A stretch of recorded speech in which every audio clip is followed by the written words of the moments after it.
അസ്സലാമലൈക്കും. കണ്ണൂർ ഗ്രാമ കുക്കിങ്ങിലേക്ക് എല്ലാവർക്കും സ്വാഗതം. എല്ലാവർക്കും എണ്ണയിൽ പൊരിച്ച കടിയൊക്കെ കഴിക്കണമെന്നൊക്കെ ആഗ്രഹം ഉണ്ടാവും.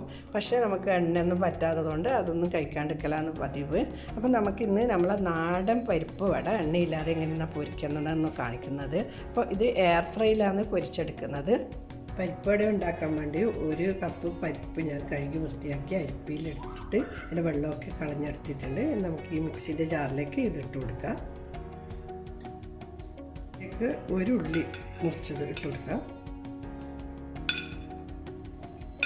ഒരു ചെറിയ കഷ്ണം ഇഞ്ചി, 3 പച്ചമുളക് എടുത്തിട്ടുണ്ട്. നിങ്ങൾക്ക് എരിവിനനുസരിച്ചിട്ട് ചേർത്ത് കൊടുക്കാം. പച്ചമുളക് നല്ല എരിവുള്ളതാണെങ്കിൽ 2 മതിയാവും. ഇതിലേക്ക് ഞാൻ 1/2 ടീസ്പൂൺ ഉപ്പ് ചേർത്ത് കൊടുക്കുന്നുണ്ട്. ഇത് അരച്ചെടുത്തുണ്ടാകാം. വെള്ളമൊന്നും ഒഴിക്കാണ്ട് വേണം അരച്ചെടുക്കുക. ഉള്ളിൻ്റെ വെള്ളം ഉണ്ടാവും. അപ്പോൾ നല്ലപോലെ തന്നെ അരഞ്ഞ് കിട്ടും. അല്ല, പരിപ്പടക്കുള്ള മിക്സ്ചർ അരച്ചെടുത്തിട്ടുണ്ട്.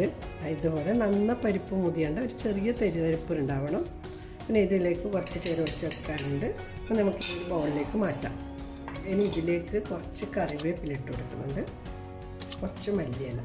നല്ലപോലെ കുഴച്ചെടുക്കാം, മിക്സ് ചെയ്തെടുക്കാം. കാരണം ഞാൻ തീരെ വെള്ളമൊന്നും ഒഴിച്ചിട്ടില്ല. ഉള്ളിൻ്റെ ഇതിൻ്റെ വെള്ളം ഉണ്ടായതുകൊണ്ട് തന്നെ നല്ല കണക്കായ ഒരു പരുവത്തിൽ തന്നെ അരച്ച് കിട്ടിയിട്ടുണ്ട്. ഇത് നമ്മൾക്ക് പരിപ്പട ചുട്ടെടുക്കണം. ഞാൻ എയർ ഫ്രൈ അല്ല ചുട്ടെടുക്കുന്നത്. അത് ചുടാൻ വേണ്ടി ആദ്യം വേണ്ടത് ഒരു ബട്ടർ പേപ്പർ എടുത്തിട്ട് അതിൻ്റെ അളവിന് മുറിച്ചെടുത്തിട്ട് ഇതുപോലെ ഓട്ടയാക്കി എടുക്കുക. എന്നിട്ട് അതിന് ശേഷം ഇത് എയർ ഫ്രൈയിലേക്ക് വെച്ച് കൊടുക്കുക.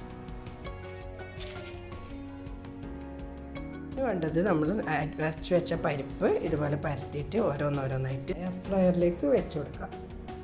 പിന്നെ എൻ്റെ വീഡിയോ കാണുന്നവർ ആരെങ്കിലും സബ്സ്ക്രൈബ് ചെയ്യാൻ ബാക്കിയുണ്ട്, സബ്സ്ക്രൈബ് ചെയ്യുക. തൊട്ടടുത്ത ബെൽ ബട്ടൺ കൂടി ഒന്ന് അമർത്തുക. എന്നാൽ മാത്രമേ ഞാൻ വീഡിയോൻ്റെ നോട്ടിഫിക്കേഷൻ കിട്ടുകയുള്ളൂ. അതിന് ശേഷം ഇതിൻ്റെ മേലെ കുറച്ച് ഓയിൽ പരട്ടി കൊടുക്കുക. ഓയിൽ പരട്ടി കൊടുക്കുന്നത് അത് ഡ്രൈ ആയി പോകുന്നതായിട്ടാണ്. ഓയിൽ പരട്ടി കൊടുത്തതിന് ശേഷം ഇത് എയർ ഫ്രയറിലേക്ക് വെച്ച് കൊടുക്കുക. ഇത് 150 ഡിഗ്രിയിൽ 12 മിനിറ്റ് വെച്ച് കൊടുക്കാം.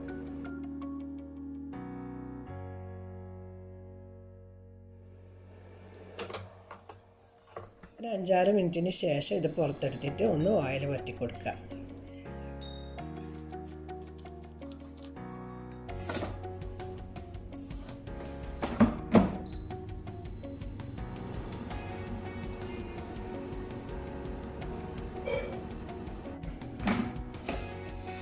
പന്ത്രണ്ട് മിനിറ്റ് കഴിഞ്ഞിട്ട് ഓഫായിട്ടുണ്ട്. ഇനി ഇത് പുറത്തെടുക്കാം.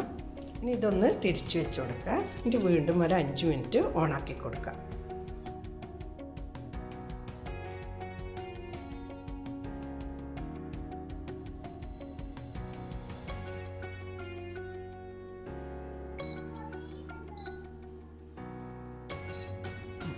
മിനിറ്റ് കഴിഞ്ഞ് ഓഫായിട്ടുണ്ട്. നമ്മൾ പുറത്തെടുത്തിട്ട് നമ്മളെ പരിപ്പാട് എങ്ങനെയുണ്ടെന്ന് നോക്കാം.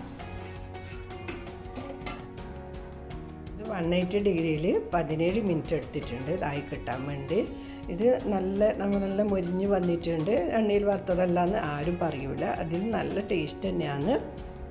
ഉള്ളിൽ നല്ല സോഫ്റ്റും പുറത്ത് നല്ല മുരുമുരിയായിട്ട്. എയർ ഫ്രയർ ഉണ്ടെങ്കിൽ എല്ലാവരും ഒന്ന് ട്രൈ ചെയ്ത് നോക്കണം. വീഡിയോ ഇഷ്ടപ്പെട്ടിട്ടുണ്ടാവുമെന്ന് വിചാരിക്കുന്നു. ഇഷ്ടപ്പെട്ടിട്ടുണ്ടെങ്കിൽ ലൈക്ക് ചെയ്യുക, ഷെയർ ചെയ്യുക, നിങ്ങളെ വിലപ്പെട്ട അഭിപ്രായം അറിയിക്കുക. ഇൻഷാ അല്ലാഹ് അടുത്ത് തന്നെ ഇതുപോലെ വ്യത്യസ്ത വീഡിയോ ആയിട്ട് കാണാം. Thank you.